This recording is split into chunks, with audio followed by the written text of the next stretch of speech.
Hello, so why do you have a fear of driving over bridges? If you're one of the people that has this problem and you think it's really weird or strange, or maybe you're the only person in the world who's got this problem, maybe you've even told people and they've laughed at you, well, don't worry, because you're not alone. This is a really common problem which is actually quite simple and quick to fix. When I first became a therapist, one of the first cases I worked on was with someone who had a fear of driving over bridges. And I remember thinking at the time, how could anyone be scared of driving over bridges? Now, at that time, I didn't know what I know now. I wasn't fully trained, and it sounded odd. What could possibly make someone be scared of driving over a bridge?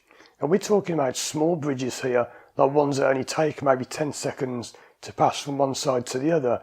And people have this fear of, I don't want to drive over this bridge, I get scared, I shake, I can't do it.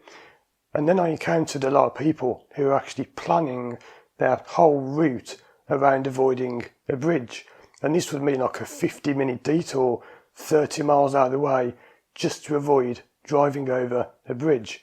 So what could be the cause of this? Well, I've made a few videos about this before that I'll link to in the description below and on the screen now and at the end of this one. But simply, the cause of your fear of driving over bridges has nothing to do with driving at all. And as I often say, the problem isn't the problem. The issue isn't the issue. And the more you start racking your brain thinking, why can't I drive over bridges? What's happened on a bridge that's made me have this problem? You won't find it, because that isn't the problem.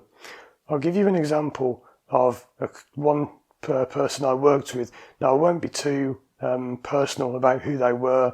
I'm not going to disclose any information about them, but I should use their case as an example. Someone came to me with this problem where they wanted to get to work, but they couldn't get to work because they just couldn't drive over this bridge. And we did the techniques that I do. We went through therapy and we found out what the cause was. And what it was that they'd had an argument with someone, and then just after that argument, they had gone for a drive over a bridge. And that had kind of linked the argument and the pain and the emotion of the argument to driving over bridges. And this is how phobias form. What's really interesting is that if that person had maybe seen a spider instead of driving over a bridge, they would have formed arachnophobia, a fear of spiders. If that person had had to go and do some public speaking on a stage, when they had that thought, they would have formed a fear of public speaking. That's why we say the issue isn't the issue. The driving's nothing to do with it. It's just that's what happened when the person was thinking of these thoughts. Now, it isn't quite that simple. There is more to it than just finding the cause. But that's what causes bridge anxiety. It can be something someone said to you just before you went over a bridge. I've also known another example I'll give you where somebody was in a car. Now, this isn't to do with driving. You might say, oh, well, this is about a car. They were in a car at the time they were going over a bridge, and there were two other people in the car having an argument, so very similar to the other case. And these two people were having such a row. It was a really bad row, like when people are really shouting and saying, oh, I hate you, never want to see you again, all this kind of stuff. And it was the same for them. Their mind had linked the fear of that experience. It wasn't driving. The fact they were driving was just a coincidence. They were in a car at the time, but the problem had nothing to do with driving. It was the argument that caused the problem. Now, those two cases were quite similar and fairly easy to find, but sometimes the cause isn't so easy to find. So let me give you another example of what it could be. One day, someone was late for a flight they had booked on a plane at an airport, and they were running to catch this plane, and they tripped and fell over, and they hurt themselves quite badly. They kind of grazed their knee, and at the time, they were on the air bridge that went to the plane. So you see, their mind was then linking the pain in their knee and the discomfort, because it was quite a painful injury, with bridges. Nothing to do with driving. When they were driving over a bridge, it was the bridge that was the problem, and it was actually the grazing the knee that was a problem.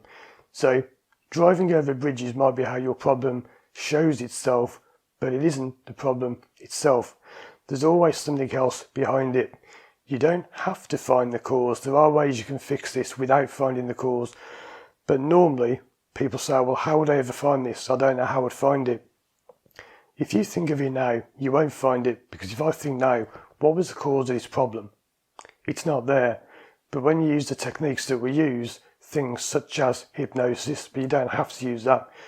There are ways you can do it. You can access your memories and you can go deeper into your mind and you don't feel anything. It's nothing to be scared of. It's a bit like now, but imagine I click my fingers, and the memory just comes to you. There are many ways you can do it, which I'll be talking about in another video, but I hope that's helped you with your fear of driving over bridges.